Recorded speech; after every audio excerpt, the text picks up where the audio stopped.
बिस्मिल्लाहिर्रहमानिर्रहीम। नाज़रीन व सामईन अस्सलामु अलैकुम। नाज़रीन व सामईन, तारीख़ जहाँ गद्दारी की दास्तानों से भरी हुई है, वहीं पर कुछ ऐसे हीरोज़ भी हैं जो बज़ाहिर गद्दार और बागी होते हैं, लेकिन दरअसल उनका अज़ाइम अपने मुल्क व मिल्लत को उन असल गद्दारों और बागियों से बचाना होता है जिनसे मुल्क व मिल्लत को असल ख़तरा होता है। ऐसे ही एक तारीख़ी किरदार हमें पाया तख्त सुल्तान अब्दुल हमीद ख़ान में भी देखने को मिला, जिसको कभी हमने गद्दार और कभी मुहिब्बे वतन के रूप में देखा। हमने देखा कि ये किरदार कभी तो गद्दारों के साथ मिल गया है और कभी ये सुल्तान अब्दुल हमीद ख़ान के साथ वफादारी करता हुआ दिखाई देता है। देखने वाले नाजरीन हमेशा इस शशोपन के अंदर मुब्तला रहे कि क्या ये किरदार बागी है यानी कि गद्दार है, या फिर ये सुल्तान अब्दुल हमीद ख़ान का वफादार है। पूरे सीरियल के अंदर इस किरदार ने एक क्यूरियोसिटी बढ़ाई रखी है।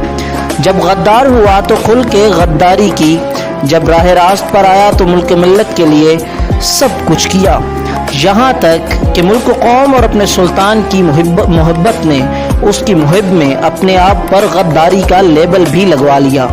यहाँ तक कि मेसन पाशा भी बन गया और गद्दारों से इत्तेहाद भी किया। सिर्फ अपने मुल्क व मिल्लत की मोहब्बत ने हमने कभी उससे गद्दार महमूद पाशा के तौर पर नफ़रत की तो कभी पास्टम खाते मज़ाहिया अंदाज से उसको सराहा और कभी उसकी जहानत पर शाबाश दी। लेकिन उसका पोशीदा पहलू जो सबसे ज़्यादा सराहे जाने के काबिल है वो उसकी हिकमत अमली है। जी हाँ, जिस हिकमत अमली के साथ वो गद्दारों के साथ मिलकर उनके अज़ाइम को जानता है और फिर किस तरह से उन अज़ाइम को जानने के बाद वो अपने मुल्क व मिल्लत को उन नुकसानात से बचाता है जो वो गद्दार उसके मुल्क व मिल्लत को देना चाहते होते हैं।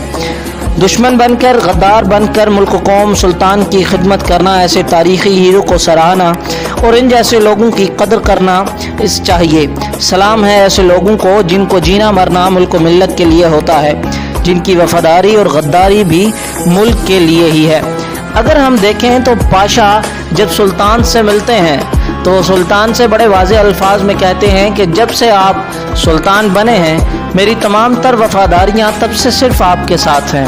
हाँ, ये ज़रूर है कि मैं जब कभी गद्दारों के साथ मिला तो उसका मकसद सिर्फ इतना था कि मैं उनके अज़ाइम को जान सकूं। मैं दुनिया के सामने कभी गद्दार था तो कभी वफादार, लेकिन ये हकीकत है कि मैं हमेशा उस्मानिया सल्तनत का वफादार रहा हूँ और रहूँगा।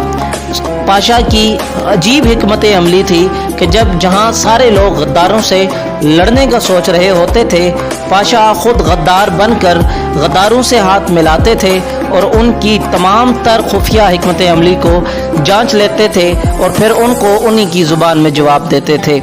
उम्मीद करता हूँ आपको इस किरदार के बारे में सुनकर अच्छा लगा होगा।